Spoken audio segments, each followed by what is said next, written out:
Hello, and welcome to Weed and Grub.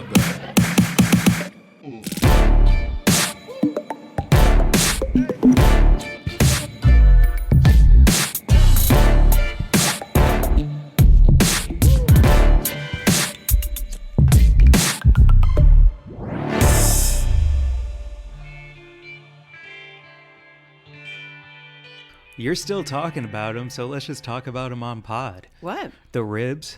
Oh, yeah. Yeah, I actually wrote a Christmas card about those ribs. No, you didn't, really? I did. I included them. I had the ribs with my friend James, and I just sent him a Christmas card. I put it in the mail, and I was like, yo, thank you so much for letting me stay with you while I was in Santa Rosa, and I am still thinking about those fucking ribs. Wait, he had some too, right? Yeah, So you have like a new bond in your friendship? Yeah, and we've known each other for like 20 years, but this felt like a real level up. Like we basically orgasmed over ribs together. What? It was, I was staying with James. I also call him Jimmy James. And, as a thank you for staying with him, I was like, let me get dinner. And he suggested ordering from this Thai place called C Thai in Santa Rosa.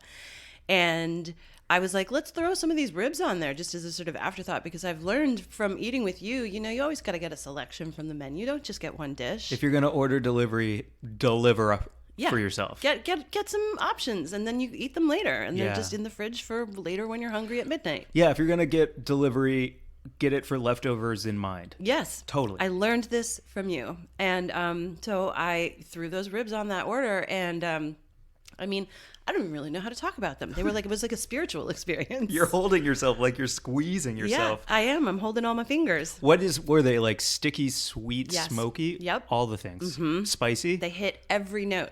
I think there was some 5 spice in there and a really beautiful umami flavor. And then the meat was just really good, like fall off the bone. And it was rich but not fatty. And they were like the perfect amount of salty. It was crazy. Did you two look at each other with like glistening chins and shamefully wipe away the... Yeah, it felt illicit. It really did. Because we're really good friends and we've been really good friends for a long time. But it did feel like we were doing something like kind of a little dirty together, It was really funny. And what I truly loved, and thank you, C Thai, for this. There were 6, which I so appreciate. I don't like the odd number of the appetizer. Never. Yeah. It's an insult, especially if you're going to get a big sampler. Mm-hmm. Make sure that the sampler comes in evens. Yeah, exactly. Like our sampler, our like 2 a.m. sampler that we got after Hall of Flowers. It was so satisfying. Yeah. 4 of everything, 6 of everything. It's so fun. Sorry to go back, but it's like very fun to like picture you and Jim in a movie, some kind of detective, the cop is coming home from a long day and you're the cop's wife, and you hear and he's like, what the heck, I'm getting cheated on. You're I know, right? Yes. And then you open it and it's like you and somebody else just eating ribs, looking at each other. Yeah, it definitely sounded like we were horny for those ribs. I was moaning. They were delicious. Congratulations to that whole staff at C Thai for putting out the best. I think definitely I'm going to say they're the best ribs I've ever had. Whoa. In my whole entire life. Whoa. Yep. The C is for cum. Yeah. Okay. C. Well, yes. It was C, like SEA. Oh. Yeah. Okay. But that's also like an ocean of, cum. I don't like saying that word. I get all shy about that. I get weird. Even saying I was horny for them, like that's over the line for me. It is? Yeah, I'm a little bit of a prude with that stuff. It's just, I don't know. How I grew up, like I wasn't allowed to use that language, and I still think like, what would my dad say? Yeah. Yeah. Would he fist bump you for that or no? Not? No. He was very proper and old fashioned. Like he was very forward thinking. Yeah. In every way, but with vulgar language, he didn't like that. Well, would you like to start over or plow ahead? Let's go ahead. Okay. Sorry, Dad. Okay. Yeah. I mean, like you're like bordering on Christmas with this one, so if you're going to be on a naughty list, now is the time to get on it. Right, I'm on that list for saying the bad words about those juicy ass ribs. There it is. Now you're back. What up, Mary Jane? How's it going, Mike? Good. Welcome to Weed and Grub, everyone. This is a podcast about comedy, cannabis, culture, cooking, calling shit out, and blend, delicious, Come. finger smacking, make you come in your pants ribs. Damn right. Or whatever you're going to have this holiday season. We're working on a menu right now for some family and friends. Yeah, I think we're going to make that vegan creamy polenta for one. Vegan creamy polenta with mushrooms and kale. Yeah, but red wine braised mushrooms and kale. It was a recipe in the New York Times cooking section, which we've both been finding a lot of joy from. Yeah. And then we're having dinner with our friend Natalie and her family, and she sent over her menu. I mean, there's some craziness on there. There is some craziness. I do want to shout out the New York Times recipe cooking section for this year. They Yeah. really leveled up. They streamlined everything. So a lot of the ingredients you may already have in your pantry. These steps are simple. They keep the idea that you have to wash your own dishes in mind when they're creating these recipes, which I genuinely appreciate. I think Bon Appetit kind of fell off in the recipe department a bit this year. Like a lot of their stuff, they're reaching for new cultural like excellence, but within that, like a lot of bowls, a lot of plates, a lot of steps, a lot of new ingredients. And so I like the way the New York Times kind of streamlines and incorporates what you already have and then pushes you beyond those comfort levels. Yeah, that's awesome. Also, Yeah. I think the Bon Appetit kitchen, I mean, there was just such a huge changeover. So many of the staff moved on this year, and they're doing their own amazing things. Like Solha is over at New York Times now, isn't she? Well, she's kind of her own person. Yeah. She seems like a satellite where everyone's lucky to have her if she says yes to being with you. Please come on the podcast. I Yeah. would love to chat with her. And all the, And I mean, Ham, yeah. her husband, and their bulldog. Oh, I'm very open to having the bulldog on, and if we have a good time, then Sola, consider it. So, yeah. So, yeah.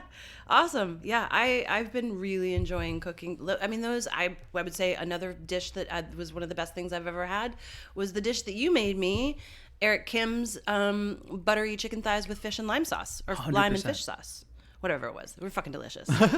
They were. Yeah, thank you. Yeah. Again, it goes back to like simple things that everyone likes, but incorporating new ideas of new flavors within a familiar idea. Yeah. And that to me helps me take like small steps towards big, new, bold ideas. And I mean, like you and I think we'll try anything once, especially if it involves our mouths.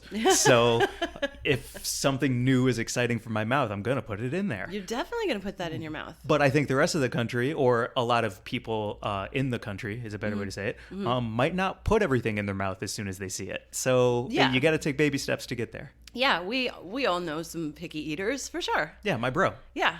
He likes his, he knows what he likes and he eats what he likes. And Can I tell you something that drives me nuts about him before we move on?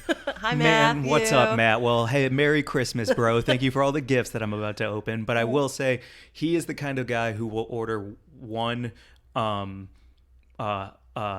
Blue Moon, Yeah. and it'll take him all dinner to drink the Blue Moon, and everyone around him is like on their second or third drink, Yeah. but he's able to just have like a beer with dinner, and it's just one, and it drives me crazy because the levels of it are so steadily declining instead of like boop boop boop. It's like he like enjoys it or something. I don't fucking know. Wow. Yeah. He is a moderate where you're the hedonist, right? Oh yeah, Yeah. I'm a bottomless pit, and he's like 6 inches deep when it comes to gluttony. When it comes to gluttony. Yeah. Well, he's very disciplined. I mean, I know he runs marathons and stuff. Like, I feel like that just I could do says that. it all. I could do that. Oh, really? I could easily run a Let's marathon. see it. What do you Do it and then talk about it. Oh, Run a shit. marathon and then talk about how you could run a marathon. Direct challenge. You think you could run a marathon? Yes, Huh. I have running shoes. Great. Good luck. Call me afterwards and I'll bring you a cold beer. It's so hard. I used to run half marathons. I never ran a full marathon because I'm not crazy. And I'm also not built to run. If anyone has ever seen me, I'm definitely like, I look like a giraffe on roller skates. I'm like, You do have tiny feet. I have tiny feet. And It's I'm like a just- cartoon drew you, because like everywhere, I don't know how many people have met Mary Jane, but when she walks, you hear like that. I do have small feet. It's true. It's like the only delicate thing about me. But yeah, I ran a bunch of half marathons. I think I ran 7 just to prove something to myself. Hated every minute of it. 7 halves? I ran 7 half marathons. Yeah. Over the course of a couple years with friends who are very good at running, and they like coaxed me into it and trained me up and ran with me and did all the things. And then I broke my ankle, and it was almost a relief because I didn't have to run anymore. Wow. But it was good. I was in really fucking good shape. It was great. Wow. Yeah, that felt really good. I do miss that. I will say during the pandemic, I have let my workout routine, bless you. Thank you. go to, like, I'm just walking. I'm not doing any, like, classes or anything. I used to love going to yoga, doing stuff like that and taking care of myself, and that's slid off. So I would say if I'm going to make any resolution for the new year, which I won't really do because I think resolutions are like you're setting yourself up to fail, is how I feel about them. Okay, so what are you about to say? You might commit to something, but maybe not? I want to find a yoga routine just to get my body back into some sort of suppleness. I love the way that feels when you're limber, you know? Oh, that's your goal, limberness. Yeah, it's not even about, like, being super fucking fit. I just want to feel, like, limber, you know? That does sound nice. Yeah. Yeah, so that, like, the worst is when you shower and when you go to wash your leg and you hear yourself go, ugh.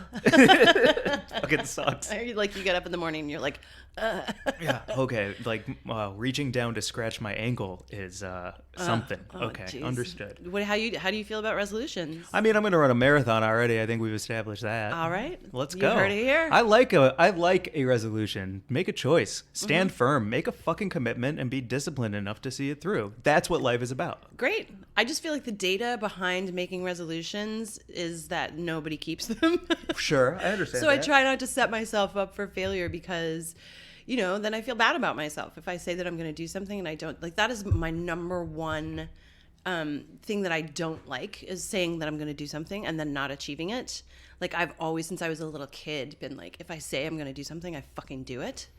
And so I guess I just don't want to put the pressure on myself to have to do something that feels insurmountable, because everything's just crazy. Like, the world is tough. So I don't want to, like, add a layer to my own stress. I understand You know the what way I'm saying? that, yeah, I just like, wanna smoke why are weed you and watch creating movies, Mike. Yeah, I know.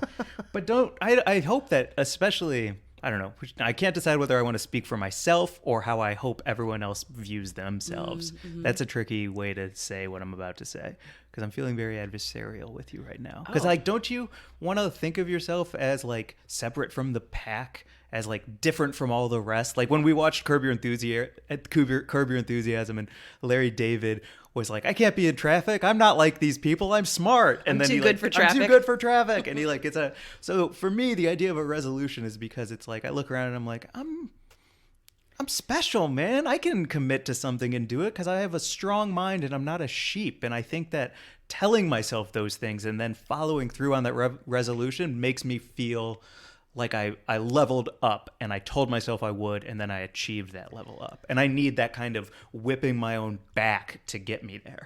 I feel you on that. I understand that. I just don't need a resolution to feel special. Oh, now I feel small. Mary Jane's feet go, and my ego goes. I mean, Mike, I'm so good at parking. How could I help but feel like I'm special? You are, like, if the Marvel universe is looking for a new superhero, it's like, who's she? Oh, that's Mary Jane. What's her deal? She can park anywhere, anything. Anything, anywhere. I swear to God, I am so proud of myself because I really, I mean, truly, I don't even, I'm not a braggy person generally, and I don't like to boast about myself too terribly much, but I'm really good at parking. I mean, I put it on my Instagram story the other night because I wanted the adulation. I was like, well, I texted it to you. I was like, I need parking validation. And by that, I mean, please validate how good my parking is. Yes. Yeah. We're Tiny talking space, huge car, you know. Kissing the curb, caressing the bumpers, but Yep. no touch. No touch anywhere. You could slide a credit card through the space. What's your turn average? So that makes me feel really park. good. That was a hard one. That was probably like a 6. I did have to squeeze in there. That's still low. I felt low. I was really like, take that, Silver Lake. Take that, everybody. I like that the CIA agents who at this point, we're definitely on a bunch of lists, so we're being followed around by white vans all the time. Oh, for sure. And I love that when they're like, oh no, she's gonna park. Like, this is when they're on your side, not trying to bring us down. We kind of want to recruit our office, like, you know, whatever it is, like your Men in Black. Yeah, or women, People in Black is the... and they're recruiting you for your parking skills. Yeah, because truly, I mean, what do you have? I can park it. Yeah. Yeah. How would you do with a U-Haul? A Great. loose U-Haul in the back of a truck? I feel like I've talked about this on this podcast, and everyone's probably exhausted by hearing me talk about how fucking good I am at parking, but I had a box truck one night that I parked in the East Village on a Friday night in Manhattan with a bunch of dudes being like, yeah, you're never going to make it. And I fucking made it in a 3-point turn. and walked away. And I swear to God, I flipped my hair and like twitched my ass as I walked away. Yeah. I was like, take that. Oh, they all jacked off to it that night. It's so satisfying. Wow. I want to hear everyone else's parking flexes. Let's end the year with some like hot parking. Yeah. What was your greatest parking achievement or your hugest parking failure? Yes. Have you bumped? I've definitely bumped. Oh, for sure. One time I was this is going to be revealing, but I don't really care. When I lived in Koreatown when I first moved to LA, and it is it's a inexpensive place to live, but that means that you have like a lot of families packed into one bedrooms because everyone's just trying to level up generational wealth from the bottom up.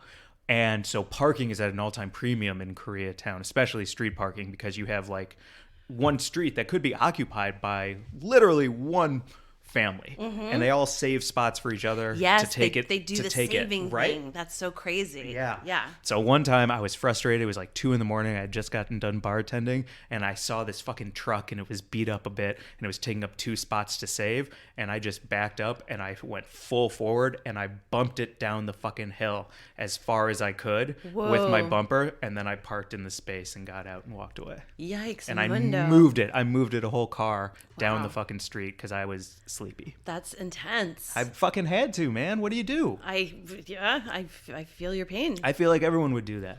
Okay. Would you? No. I would be too scared that someone would come out and be upset.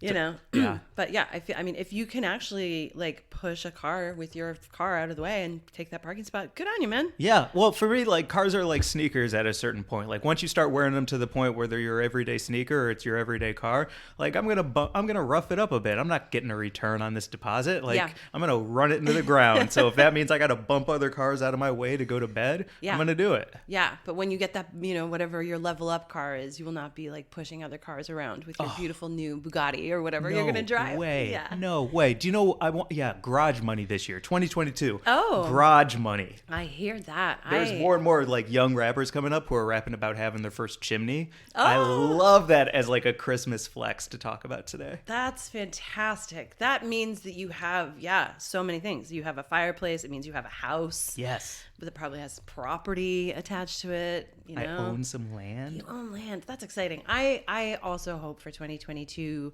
that we both level up our living spaces. Like I've been super fortunate to land in this crazy little house that we're recording in right now. But I gotta go. So I'm saying it here. By the end of the spring, I'm going to be in a new place, hopefully with a chimney. That would be fucking awesome. It would be awesome. Bobo and Archie would appreciate a chimney, a little fireplace. Yes. All of us like, cozied up in front of the fire. Sorry, I just yelled yes at you. I agree with you. Totally. Yeah. Yeah. Cool. I also love that like you and I are willing to make commitments and resolutions to level up our houses, but when it comes to our health, we're like movies. Yeah. I just want to smoke some more of this fucking watermelon rancher and watch the rest of The Fall because holy shit. Like revelation. Gillian Anderson, I didn't even know that she was English until very recently.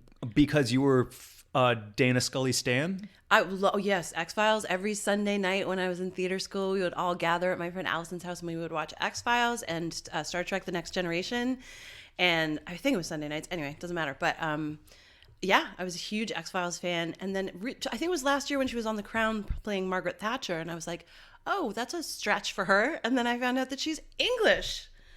Like, what? English and American, dual citizenship, lived in both places, can play both sides of the pond. Oh my God. And she's so gorgeous. She's just like smoking hot and ice cold and such like a twitch of the lip and like a narrowing of her beautiful eyes. She's so good. I don't know if everyone's seen The Fall because it came out like a million years ago, but I had not. And I am a major fan. Perfect Christmas break binge. Truly. Yes. Her blouse acting is... Those silk blouses. It is also about a serial killer, so maybe not Christmassy for everyone. That's perfect. Everyone loves a serial killer Christmas. Come on. It is a great binge though. And you and I, it was funny. We were like making plans for our Christmas break, and we're like, okay, we're gonna smoke hella weed and watch a bunch of cool stuff. And we were coming up with our list, and you were like, I've never seen Apocalypse Now. I was like, perfect. We'll watch it on Christmas Day. Can't wait to watch it. I want to go back to The Fall, though, because it is so great, and smoking weed and watching it. I know it's about a serial killer, but the way that they just keep doing scenes of her in the bathroom mirror where she's slowly unbuttoning and rebuttoning in her blouse while saying very important information is top-notch acting to me because it is so meticulous and not more than engaging. Like, what's it called when it's double engaging? I don't know. Engrossing. Oh, great. Yeah. Engrossing. Double engaging. Yeah. And have you noticed that she has that gesture where she like moves her hair back in a very specific way? Like that character, like she's really physically fucking incredible in very tiny, very subtle ways. And it's her restraint as an actor. Oh my God. And then Jamie Dornan playing the crazy fucking serial killer, which is not a spoiler alert because you know right away from the first episode that he's the guy. Which is so exciting to watch, to know who the killer is and watch them both make moves. Right. But the best comedy to come out as a year-end wrap-up, the best comedy to come out in what? Probably 10 years now? 5-10 years now? Barb and Star? Barb and Star go to Vista Del Mar. Oh. How many times have you seen it? 4. I've seen it 5 times. No shit. I have seen that movie. It's a perfect movie. I feel like it just, thank you, Kristen Wiig and Annie Mumolo, I think is how you say her name, for making just like the most beautiful, joyous, funny, fucking weird movie. And Jamie Dornan like jumping around and pirouetting on the beach and like playing the traditional like girly role. It's just everything. He's everything. I mean, to do The Fall and then 50 Shades of Grey and then Barb and Star. I'm a big fan. Also, he's crazy to look at. Meaning hot. So hot. Between Gillian Anderson and Jamie Dornan, there's something for everyone. Mm-hmm. Very hot. What if he was covered in that sticky sauce from Sea Tie? I mean, I can't say what I would do. I would it would be cannibalism. It wouldn't be good for him. Gillian's after you next. The killer's been killed by some new killer. I would eat him. Like if anyone was covered in that sauce, it wouldn't be sexy. I would actually be eating your body. It's not cool. Not fun for you. I couldn't help it. Yeah. I would like gnaw you down to the bone and then lick my lips and be like, sorry, you had to die. I want to talk about that weed we've been smoking a little bit. Can we talk it's about working. The Watermelon Rancher? Oh my gosh. Thank you for can I say like a couple of things you just got me inspired by? Do you mind? Totally. Thank you. You got me so inspired by bud this year in way new ways. I was kind of, I don't know, a little jaded and a little bit like ready for things to move fucking forward this year. And it was quite frustrating. And I was like, I like what I like, but I'm not seeing anything to get excited about. You blew the fucking wheels off 2021 for me, Mary Jane. And I just want to say thank you for that. Wow. Thank you. In what way do you mean? Well, I know you're about to talk about a couple of things we saw at Hall of Flowers, and they are like right up my alley as I lean more into like a high CBD, something I can smoke every single day, a little lower THC. It doesn't get me ripped to the point where I'm ready for a nap. I can just ride a wave and caress my soul. But in addition to that, the way that you started breaking down and being like, actually Delta 8 and Delta 9 this, and here are some articles that I'm writing for Rolling Stone that kind of cover all of these areas and where we're headed into 2022. I just learned a lot because you researched and wrote some really great things. Jeez.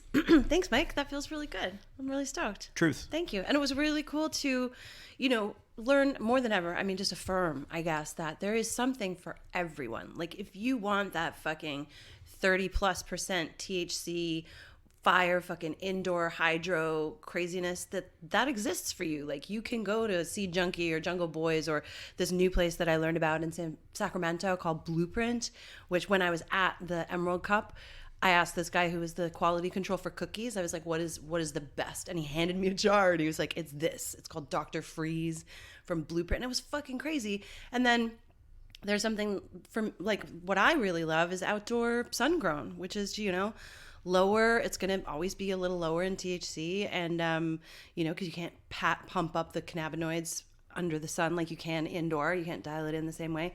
But it's just so good. It just feels good to smoke it. It feels like organic food, Yes. This is a unpaid for ad. I love working with them because of everything you're saying. Late grade for me. Yeah. Sun grown, outdoor. Yep. All day, every day. Lake County, California.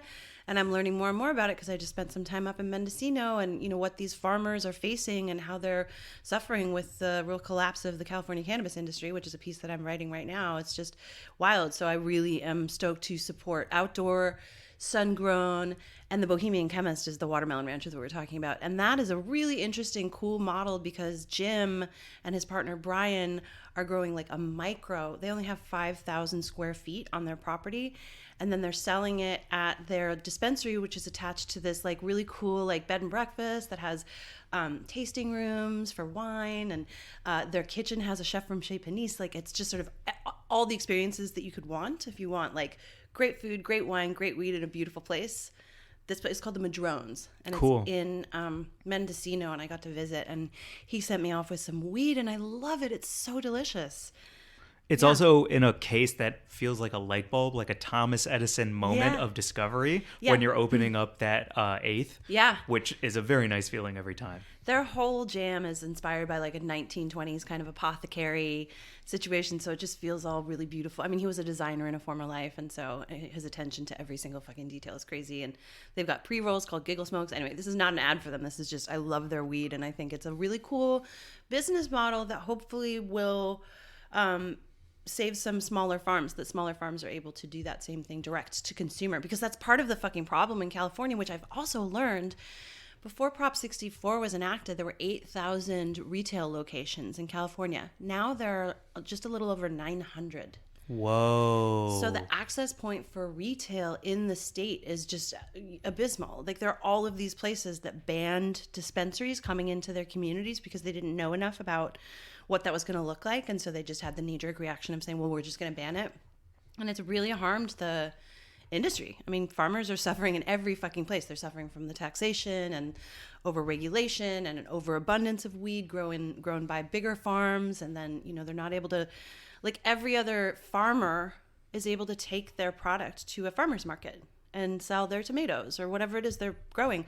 Cannabis farmers don't have that right. They're not even allowed. though it's a plant, even though it's being farmed.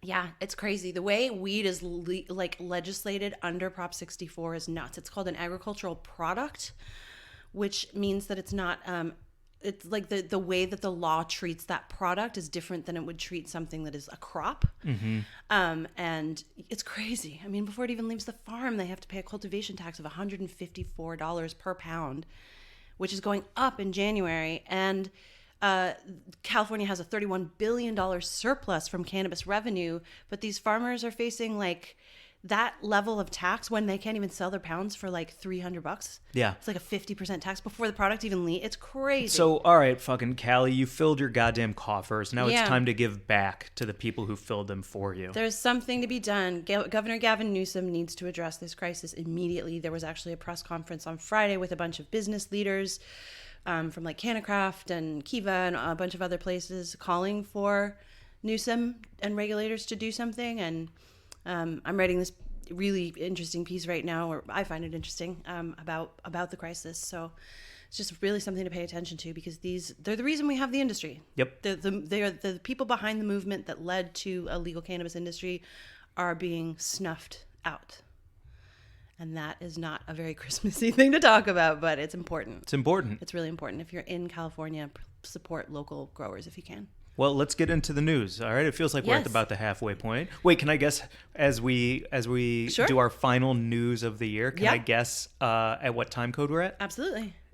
27:52. Holy shit, 28:26 when you said that. Wow. Wowzers, Mike. I'm very impressed. All right, a bit of a pro here. You're like a you're like a spatial awareness fucking guru or whatever. Like you have great spatial awareness and also time awareness. I'm super good at time. And I feel like those are two qualities that people don't necessarily associate with people who smoke weed. So it's cool. Thank you. You're repping time and space. In a really nice way. It's amazing. He's good with space and time, you know. I'm the Silver Surfer of cannabis, baby. Yeah. Awesome. Well, the Grub Gazette is presented by OCB Rolling Papers, the largest rolling paper brand in the world, crafted naturally since 1918. OCB offers a full line of plant-to-puff papers made with sustainable fibers, farmed from within a 500-kilometer radius of their facility in France, which is powered by 100% green energy. In 2020, OCB rolled out America's first ultra-thin, slow-burning bamboo rolling papers and cones. They're even burning, no-tear, GMO-free, and vegan. Not all rolling papers are created equal. OCB offers a premium smoking experience that we call Harmony on High. Ask for OCB wherever you buy your papers and sample their entire line of products. Plus, visit OCBUSA.com and follow OCB on Instagram at OCB_USA. OCB has sponsored our news segment for most of this year. We're so grateful for their support. They make great gifts. I have a box of all of their different papers, and man, they're just a great company. So maybe buy some OCB and stuff it in a stocking. Stuff it in a stocking. Roll up some weed in an OCB paper. Yeah, on Christmas morning, a little cinnamon roll, a little bit of OCB. Yes. Woo. Morning joint. Yes, definitely. 100%. Yeah, we got to wake and bake on Christmas Day. Wake and bake. Definitely going to wake and bake. I'm just to alert you, because I know we're spending Christmas Day together, I am going to put on Christmas carols. So gird your loins. I have a ton of favorite Christmas carols. I love it. Really? I love it. Okay, that's not the response I was expecting. I know. I'm grateful to hear that. Do I wish there was a little Sepultura sprinkled in there from their KSAD album? Yes, of course. But will I also love a Trans-Siberian Orchestra? 100%. Amazing. Yeah. Okay, cool. What's the news, Mike? Well, it actually happened today as we record this. It's that AOC...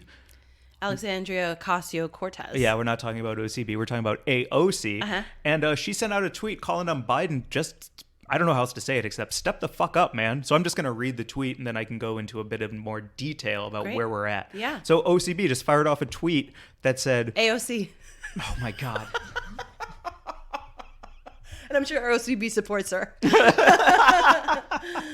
Saying Biden needs to lean on his executive authority now. He has been delaying and underutilizing it so far. There is an enormous amount he can do on climate, student debt, immigration, cannabis, healthcare, and more. Time is running out. We need to move and use alternative paths. Wow. Come on. Fucking come on. Do anything that you said you were going to do. You're fucking resuming student debt payments. You said you wouldn't. You said you wouldn't. You've gotten fucking nobody out of prison, as far as I know, under the Biden administration. There's still everyone still locked up. You said and you were gonna Kamala change that. both said different times, different places that you would move. You've moved no cannabis legislation forward. Do anything. So in addition to that tweet, a pair of Republican lawmakers last week sent Biden and Vice President Kamala Harris separate letters criticizing their lack of action and continued silence on marijuana reform. Then, furthermore, Elizabeth Warren wrote, with a stroke of the pen, you could grant relief to all of these people. And then a recently published Congressional Research Service report affirmed that the president has it within their power to grant mass pardons for cannabis offenses. It also said that the administration can move to federally legalize cannabis without waiting for lawmakers to act. Yeah, that's fucking executive action. That's, Obama, during the Obama administration, Barack Obama was forced to turn to executive action several times because he was being stonewalled at every fucking turn by the Senate. But it's my understanding that he wasn't even in as powerful a position as Biden is this time around. Well, we have, because we have a narrow majority. And so under Barack Obama's second term, we did not have a majority. So he turned to executive action in order to get some things through. And Biden, he campaigned on this whole, I'm going to reach across the aisle and work with everyone. People in your own fucking party. Joe Manchin is fucking your fucking legislative agenda up and he's in your own party. Get cracking.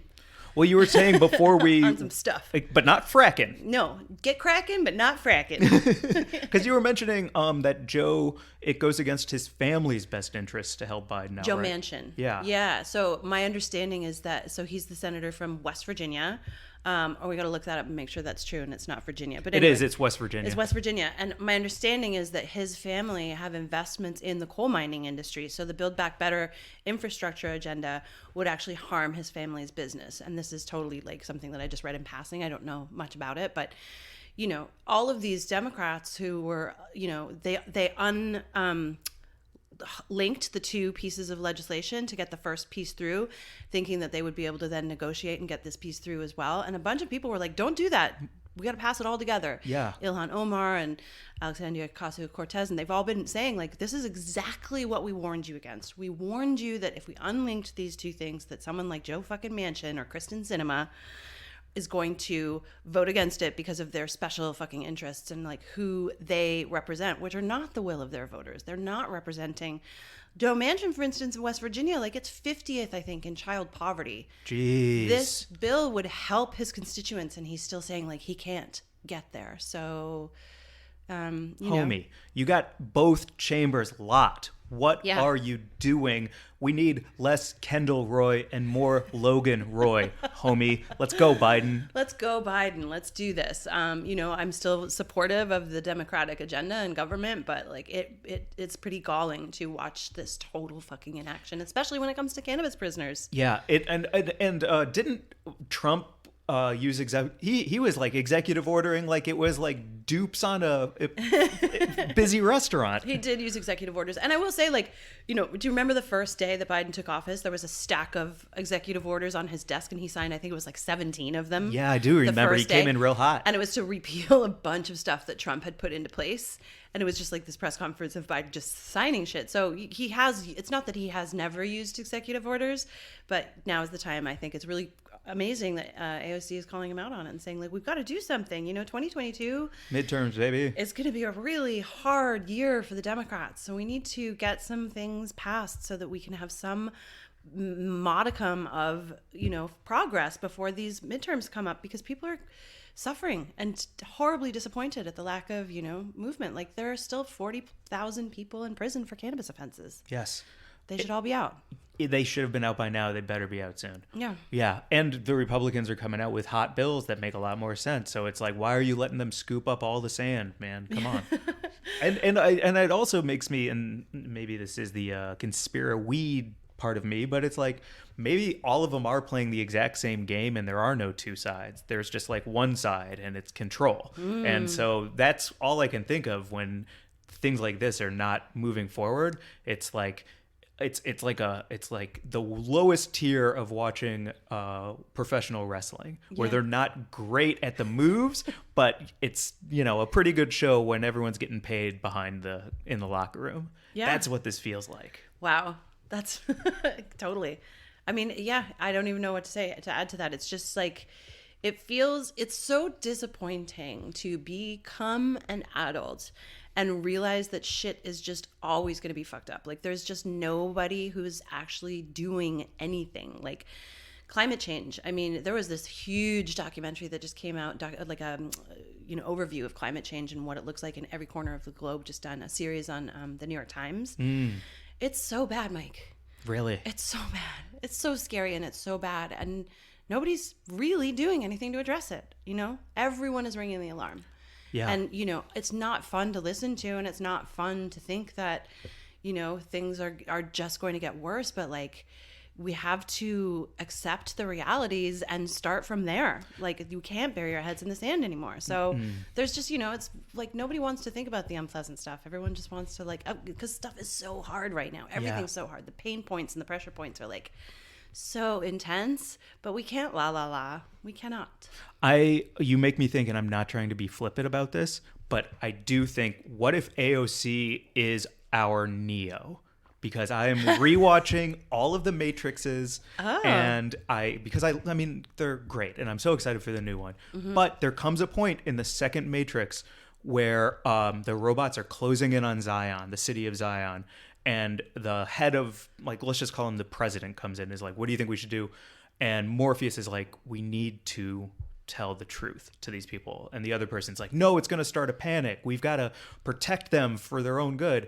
And then Morpheus comes out and gives this powerful speech that's honest and how hard the fight is going to be. But if you believe in the idea of hope, then we can turn everything around. And the whole city erupts in this huge satisfactory growl of, like, not only do we know the truth, but now we can take action to right wrong.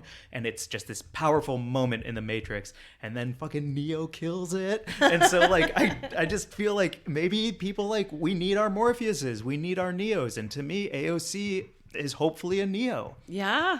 Wow, that's fucking awesome. Who's Carrie Ann Moss? Who's Trinity? Yeah, right. Well, I mean, Greta Thunberg. Ooh, yes. Yes, Greta Thunberg. Oh, Carrie Ann Moss. Man, I love her so much. I love that like casting. Super crush on her. Yeah. Yeah. That's awesome. That's awesome. Yeah, and it really is. It's like, everything's upsetting. I mean, 2021, to be honest, it was maybe the hardest year of my life. Like, I'm not gonna lie about that. Losing my sister was a crazy experience. Things are hard. I don't want to think about sad stuff right now. I want to be looking at my Christmas tree and enjoying weed and hanging with you and eating good food. But, like, I really think that, if we don't go into 2022 with eyes wide open and ready for action and, like, mobilize as voters, mobilize as, canvassing for candidates that we believe in, giving back to community organizations that are trying to like help some of the stuff like the unhoused crisis in LA, all that kind of stuff. It's like, it feels like it's all too much, but I really want to go into the new year with some kind of plan of action. And that's not even a resolution. That's just like, I feel like if I don't do anything, I'm really going to regret it. I'm going to look back at my life and be like, what the fuck was I doing? Why was I just so trying to- wrapped up in nonsense? Yeah. Yeah. Like, what am I, just here to have a good time? Not really. I don't think that's why I'm here. You feel purpose. You find purpose.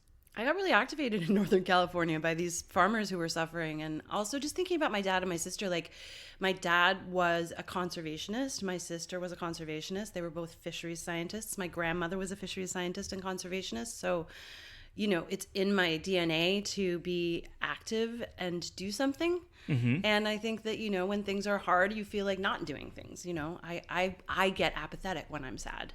But maybe the way through some of my sadness is to be like, turn into a little bit more of an activist than I already am. Yeah, lead by example. Yeah. Like, I feel like you and I, advocate for a lot of stuff on this podcast. I mean, that's why we started it, was to like talk about the things that we love and normalize weed. Yes. For everyone. And we've made an impact.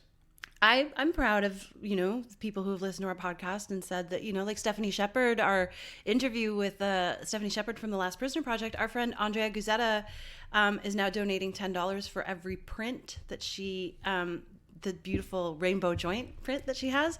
Just go check out Andrea Guzetta on Instagram and you'll see it's a beautiful like rainbow joint with a beautiful pink sky. And she's donating $10 of every sale of that print to the Last Prisoner Project. Yep. So like, it's just little tiny things like that you can do that everything helps, every little bit. Well, I was going to bring this up later, but it's kind of inspired by you. So do you mind if I bring it up right now, Mary Jane? No. Okay. So I got an email from my dad. And every year at the end of the year, I'm on his list for his business list as well. Like because he wants to let me know that he's doing speaking events all over the Midwest and stuff. And he was like, and this is a note, and it says, as you know, at the end of the year, I always do charitable donations in all of your honors. This year, I have selected 2 organizations below. In addition, I've attached 2 PDFs that describe in a bit more detail what these organizations do to help make our world a better place. One of them that he's donating to on behalf of all of his clients is the World Bird Rehab Center. Mm-hmm. He's been donating to it for many years. They treat abandoned nestlings and injured songbirds in the St. Louis area. And they're a small local group who depend on donations to continue their work. The second one, shout out to you, Mary Jane. You want to put your money where your mouth is and be a leader by example. He is also donating to the Ocean Conservancy because they are committed to cleaning up our oceans, waterways of trash and debris. According to their current newsletter, 17,000 worldwide cleanup events in 116 countries that have collected over 20 million pounds of trash, most of it's plastic, to get out of the ocean. So I just want to shout out to my dad, Steve Glazer, for not only donating to places that he cares about, but donating to places that directly tie into you and your family. Wow, that's so cool. Your dad's so great. Shout out to Steve, shout out to these organizations, and shout out to everybody who's trying to make the world a better place, whether through financial donations or like policy reform or listening to this pod and sharing it with friends, or just, I don't even know. You know what I'm saying? Yeah. If we're making the world a better place, then the world's a better place. Everyone who, just the little tiny things, like pick up some litter on your walk around your neighborhood. If you see a piece of trash on the ground. I just did that the other day and I was like, I had a flashback to being a little kid, and my mom made me a t-shirt that said "Keep Our City Pretty," and she forced me to go out and pick up litter, and man, the neighborhood kids made fun of me for it, but it was like a cool lesson as a kid to be, made to be active in that way. And so I don't know, that sounds a little preachy, like pick up litter in your neighborhood or whatever, but I don't know, we're all just like here together. This is a spaceship that we all live on. Yeah. So. And also, it's not preachy. I've seen you walk Archie before, and it's been like a 4-bag poop walk.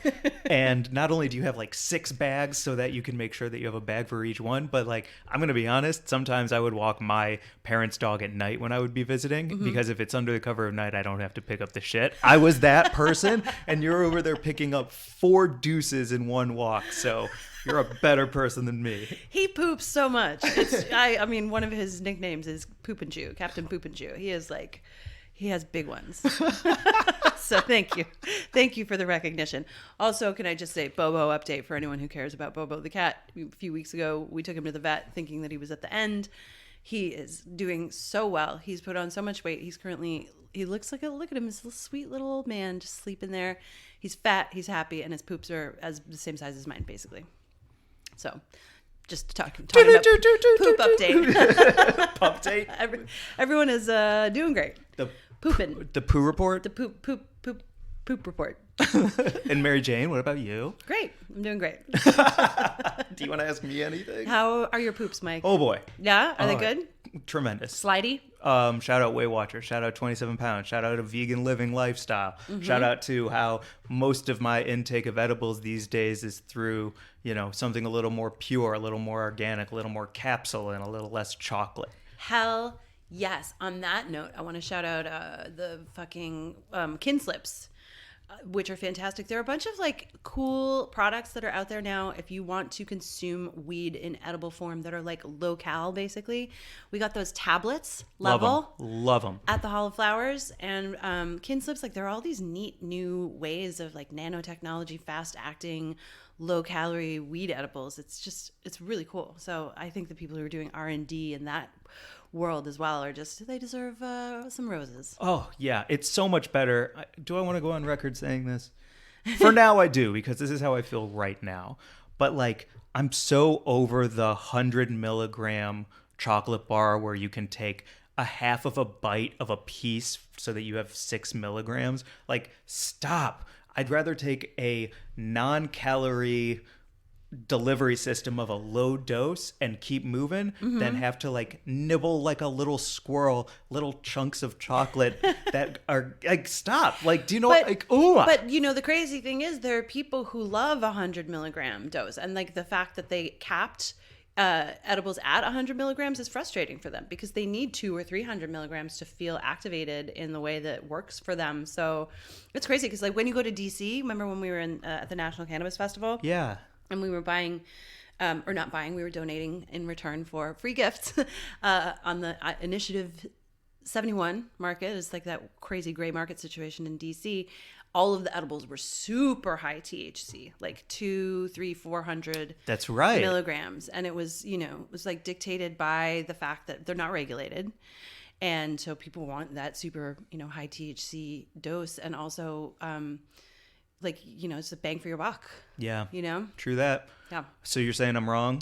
My I'm opinion's not saying wrong? you're wrong. I love low dose edibles, and I prefer like a 5 milligram edible for me because I can keep moving with that. If I have a 50 or 100 milligram edible, I am like in bed. I just want like Nutrageous to finally have like a 5 milligram Nutrageous. Like I know that we are like, raising our fist against like Amazon corporate capitalistic overtaking of the cannabis industry, but god damn it, when there's going to be a 5 milligram Twix bar, you better believe I'm like back on board with capitalism. I'm a sucker for that. Big business. Big business. To me, if you get a Reese's peanut butter cup that is like right around 2.5 milligrams and I go see the 6th Avengers movie to come out that year, right, I'm a happy dumb fuck. Because you can still drive. Yes. Right. Like, it's great. That's why Can is doing so well, because they are the super low dose, like 2 milligrams of THC, 4 milligrams of CBD per can.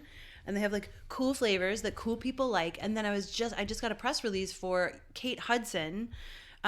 She has a vodka brand and they've partnered. I think she's one of the investors in Can, and they're making like, something that I think is very rare to see in the weed world. They made this like video about combining alcohol with cannabis. Risky. And they made a little video about it. And they were like, do you want to write about this? I was like, not really, but, good on you. And like the low dose nature of Can means that if you feel like having a vodka drink with it, that's okay. Just make sure you don't have too many.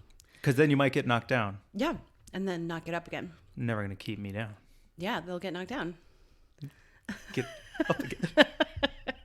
Sorry, you said vodka drink, and we were all thinking it. Yep. Everyone listening is Vodka like, drink do out of the vodka joke. Do a Chumbawamba. Do a Chumbawamba. Do a Chumbawamba. Or wait, is it Chumbawamba? Of course. That's tub thumping. Of course. Okay, I just had to follow that thread. Sorry. Yeah, anyway, just to, the low dose beverage market in California is exploding. Super exciting.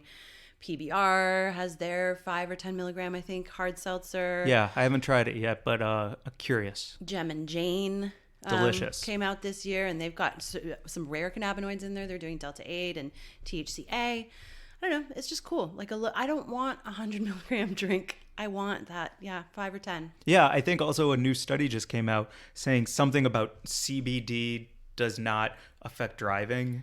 That's I need to do more research to say more about that. But I mean, it's only a Google away for anyone interested.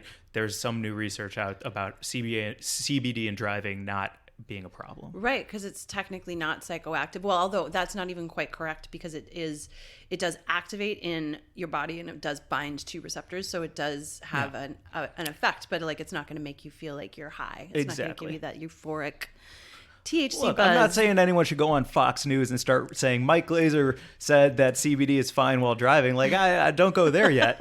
Do your own research, but I will too. It is totally fine while driving. Yeah. I'm full of CBD every day, all the time, and I drive great. I'm the best driver. I would say that CBD makes you really good at parking. Yeah, wow. That's why I'm so good. That's It's the commercial. weed. You do like a 3-point turn, skirt, and then open the door. And it's like a Mentos commercial, but you pop a CBD in your mouth, look around, and be like, "Who, me?" Oh, this CBD edible makes me my spatial awareness is amazing. CBD. Mm-hmm. Yeah. Sweet. Mary Jane, can I say something? Yes. Congratulations and thank you for doing this podcast with me. I don't know how many episodes we've done, like 275 or something like that, but we have not missed a fucking year, day, Wednesday since Jump through some crazy fucking times, not only personal but global. Mm-hmm. And I am so thankful yet again to do this podcast with you for another year. And to all of our guests, thank you so much. And to everyone listening, thank you so much. Didn't miss a fucking ep. And that is a real testament to you and I and this. And Thank you. I'm real proud. And so thank you. Thank you, Mike. I feel the same. I mean, the fact that we managed to put out an episode every single week this year, despite what was happening, honestly, like you handling so much of the heavy lifting while I was in Washington with my sister, through those weeks and months, was amazing that we were still able to record an intro via Zoom and, do the things, and that I was still checking in with you, and our friend Ryan helped us with the Sawsome series, and, we still managed to put out fresh content, fresh apps every week. And that's it's hard. Like, I think I had no idea how much work it was going to be when we launched the pod. I was like, this will just be a great hang. And of course it is, but also like there's a lot that goes into it. So I super appreciate that. And I am so glad that we do it together. Me too. Well, I mean, we write a script and then we send it off for notes to Ryan. Right. And then we get it back and then we workshop it with a director, and then we get off books separately and together. Mm-hmm. And then we have to go line by line until we give the right intention and tone to each specific point. And that's right. An ep. Yeah, so that's right. And then we edit second by second. Second by second. Yeah. We go in second by second and lift all of the...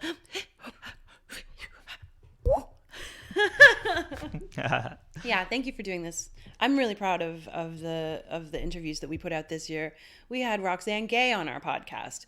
We had Megan and Rachel Rapino on our podcast. We had Bill Oakley from The Simpsons on our podcast. We've just, we have really something cool. coming up in January. We A couple can't say. things. A couple fucking things. What am I saying? A couple fucking things. Big fucking cool deal, real deal, big fat whale guests. Yo, if you've been listening this long, don't fall off now. Don't fall off. We're so excited. Yeah. We're going to have Kamala Harris and Joe Biden on the podcast to really, hold their feet to the fire. I fucking would love to.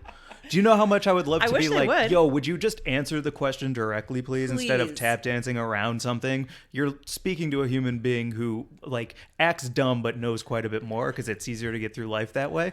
Can we be real, please? Can we please be real? Did you see Kamala Harris on Charlemagne the God's show? She clapped back hard. It was great, actually. I have to say, it was pretty cool. So I don't know. She's going on Charlemagne the God's show. We're just, like adjacent, basically. Weed and Grub. Absolutely. We're almost there. I think we are as far as guest list is concerned. I and mean, as far maybe even less viewership. Honestly, I don't know who watches TV anymore. I'm not coming for Charlemagne the God's ratings, but I will say, TV's taking a step back. You're right. So let's be real. I'm really proud. So thank you. And yes, and we shook hands. We did it. We shook hands at Outside Lands, didn't we? Yes, we did. Yeah. You want to do our final buds of the week? Yeah. Also, I'm saying final, but I feel like there's another day in December. There is another day in December. We're going to put out an episode next week. I know. Okay. But I think what this we is our should final do- loose moose then. This is our final moose. I think next week, we'll see. We'll see how we feel about it. Okay. We'll see. I'm not going to say what's going to happen next week. Who the fuck knows? Okay. The asteroid that's circling around could annihilate us all. Cannot wait to watch that. Add that to the list. December 24th, Leo and Jen. Yeah, Adam McKay or McKay. However you say it. Up. Don't Look Up. Don't Look Up. So excited to get fucking blazed and watch that with you. Banger of a I cast. feel very. Do you know the funny thing about? I was reading about that. Meryl Streep is in it, and they were all calling her the goat, and she thought that they were like referring to her as like an old goat. Do you really believe that? Yes, Man, I that do. makes my eyes roll so much. She was like, "Whoa, everyone's calling me an old goat." And Jennifer Lawrence was like, greatest of all time, Meryl, please." Yeah. Also, I'll never forget when I was on that movie with Robert De Niro and I just kept calling him a cuck. And he was like, and I was like, no, it stands for celebrity. You give me a break. She didn't know what goat was. I just She find it didn't. hard to believe. Some people don't know, Mike. Meryl was isolated from culture in that sense. The one I met Meryl Streep, I waited on her at Cafe Luxembourg That's many the years story. ago. And she was exactly as, like weirdly detached from reality as you might think. She's fucking amazing. But she was like, yeah. Anyway, I'm Wait, not what surprised. did you serve her and her table? I poured her a glass of wine. It was, everyone was there for, I can't remember who it was who had passed away. Maybe Robin Williams. But there was a huge, like, Tom Hanks and Rita Wilson and Meryl Streep and Al Pacino. They were all there. And it was Nora Ephron's funeral, I think. Oh, and yeah. I poured her a glass of wine and then I offered to carry it to her table for her. And she said, "No, I'm quite adept." And I was like, "Yeah, you don't know what goat is." That story's okay. I'm wrong. Yeah. Love you, Meryl. Can't wait to see your movie. You're the fucking best. The goat. I've never been more assured that I'm wrong than right now, I'm actually. quite adept. I'm making her sound like she was English. She wasn't. But anyway. Oh, shit. Buds of the week. Buds of the week this week. You want to go first or second? Do you have your bud pulled up? Yeah. Okay. You go first then. Okay. My bud of the week this week is Glenn Bolton, who is at G_Rilla, RILLAH, G_Rilla. Oh man, where to begin? We're talking about fundraising. We're talking about putting your money where your mouth is. Glenn is somebody who I've known for many years now here in LA. A great bassist, a great stand-up comedian, and somebody. I want to pull up the details. Yeah. Somebody in his family, Nadia Porter, 18 years old, just graduated from high school, was walking home, got caught in the crossfire of a fucking drive-by shooting, and now is a quadriplegic. Like, to go from, for anybody at any age, but 18, graduate high school with honors, moving out, becoming an adult, and now is a quadriplegic because of fucking drive-by that had nothing to do with her, that she shouldn't have been caught in the middle of.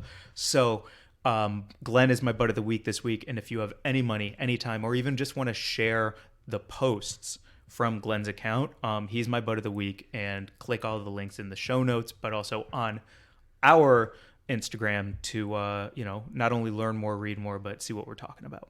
Wow. That's my bud of the week, Glenn Bolton. Shout out to him, his entire family, and we're gonna do what we can. Absolutely. My bud of the week is our friend Chef Jordan Wagman.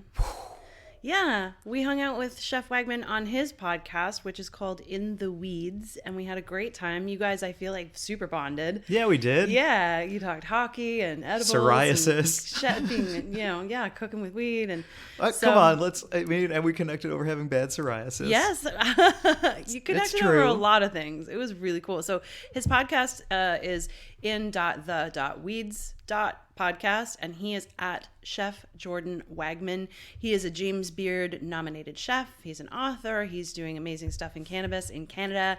He's a really fun hang. Go give his podcast a listen, and I hope that we get to kick it with him when he comes to LA, I think, in the spring. He said he wanted to find a way to like hang and cook with us, and I'm really excited to make that happen. I'm ready to cook anytime. Let's do it. You? Let's go cook dinner right now. Oh my gosh. Yeah. Do you want to? Yes. I'm starving. Yeah. Okay. I mean, you can cook and I'll just eat. I have a couple of things that I really want to cook right now. Cool. Yeah. Okay, well, let's right. do that. Let's get out of here. Thank you everyone for listening. We are so grateful for your support all year and for hanging with us and sending us fun messages on Instagram. And we're at Weed and Grub there, and write to us at wg@weedandgrub.com if you have anything that you want to hear from us or have us cover. Thanks to all of our friends who also supported our Patreon this year, which we put on hold while we work on a couple of big projects that we are excited to announce in the new year. And come check us out at Sketchfest if you're in San Francisco, January 23rd, 4 o'clock. Do not miss us at Sketchfest. We'll probably be in Deadline next year for a couple things. For sure. Let's go. Yeah, let's go. Fuck yeah. Thanks, Mike. Mary Jane, thank you. Okay. You're my Neo. I'm your Neo. Yeah. You're my Trinity. Whoa! And then all of our buds who listen to this are like, I'm Morpheus. And one of them is like, I'm Mr. Smith. And he cracks his knuckles. Yeah, So good. totally. All right, well, you want to go get high on some Oracle? Yes. That's a good weed strain name. Let's do it. All right, bye, everyone. Bye.